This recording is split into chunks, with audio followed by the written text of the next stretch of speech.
আসসালামু আলাইকুম, সবাই কেমন আছো?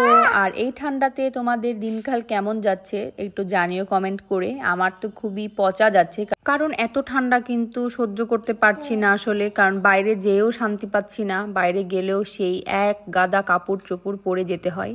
তো যাই হোক, আজকে আমরা বের হয়ে গিয়েছিলাম দই ফুচকা খাওয়ার জন্য। তোমরা জানোই আমি কয়েকদিন ধরে দই ফুচকা খাবো খাবো করছিলাম। তো এখানে আমাকে রিকমেন্ড করেছিল টুকটুকি আপু, যে হংকং একটা রেস্টুরেন্ট করেছে খোলা ছাদের ওপরে।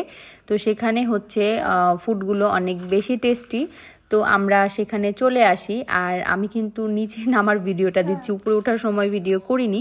তো এখানে মিথিল আপু বলছে যে আমরা হংকংয়ে চলে এসেছি বিনা ভিসাতে। তো এই তো সেই হচ্ছে সিঁড়িটা কিন্তু অনেক বেশি জোস। তো যাই হোক, আমরা উঠছিলাম, তো ওঠার সময় তো ওই একই কথা বলছিলাম, আর নামার সময় তো ওই একই কথা। আর আপুরা বাই বাই টাটা দিচ্ছে, কারণ আপুরা চলে যাচ্ছে। তো আমি আসলে শেষ থেকে শুরু করছি। এত ঠান্ডা ছিল, বাবুদেরকে নিয়ে বের হইনি। রুবা ভাবে আসছিল তার বাবুকে ডক্টরের কাছে নিয়ে যাওয়ার জন্য, কিন্তু এখানে এসে আড্ডা দিয়েই সময় পার হয়ে গিয়েছে।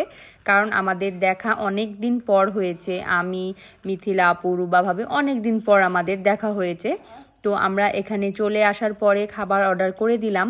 তো আমরা এখানে ফার্স্ট টাইম গিয়েছি, তাই ভেবেছিলাম এদের খাবার কেমন হতে পারে।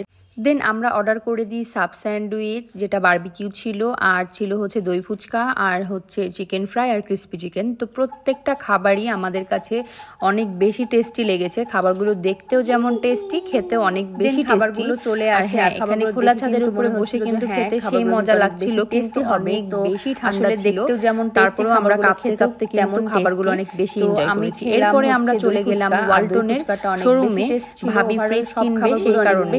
আর এই ফ্রিজ কিনতে এসে দেখি একটা কিউট ফ্রিজ রাখা আছে, তাই জন্য আমি এখানে ভিডিও নিয়েছিলাম। আসলে ভিডিও করার ইচ্ছা ছিল না, কিন্তু এত সুন্দর ফ্রিজ দেখে আর ভিডিও না করে থাকতে পারলাম না।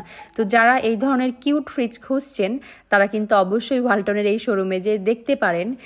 আর পিঙ্ক লাভার অনেকে আছে যারা বারবি থিম রাখে, কিচেনেও কিন্তু বারবি থিম রাখা যায়। তো সেই ক্ষেত্রে হচ্ছে তোমরা দেখতে পারো। যে হ্যালো, তো বাসায় চলে আসলাম, আর ভাবির ফ্রিজ কেনাও হয়ে গেল। তো আমরা বাসায় চলে আসার পরে ভাবছি এখন কি রান্না করব। তো চলেন এখন রান্নাঘরে যাই রান্না করতে। তো আজকে আমার অবশেষে দই ফুচকা খাওয়া হলো। তো দই ফুচকা খেয়ে চলে আসার পরে এখন আমি হচ্ছে বাসাতে এসে ভাবলাম যে রাতে কি করব। তো রাতের জন্য হচ্ছে এই খাসির মাংস রান্না করে ফেললাম, গরম গরম একদম খাসির মাংস। আর সাথে যে রসুন, বড় বড়, আসলে ছোটো রসুন কেনা হয়নি, বাসায় বড় বড় রসুন ছিল, দিয়ে দিলাম। তো এখন আমি হচ্ছে খেতে দিব আমার হাজব্যান্ডকে, তাই ভাতটা বেড়ে নিচ্ছি আর আপনাদেরকে গুড নাইট বলছি। তো আমার ভিডিওটা কেমন লেগেছে অবশ্যই জানিয়ে দেবেন। বাই।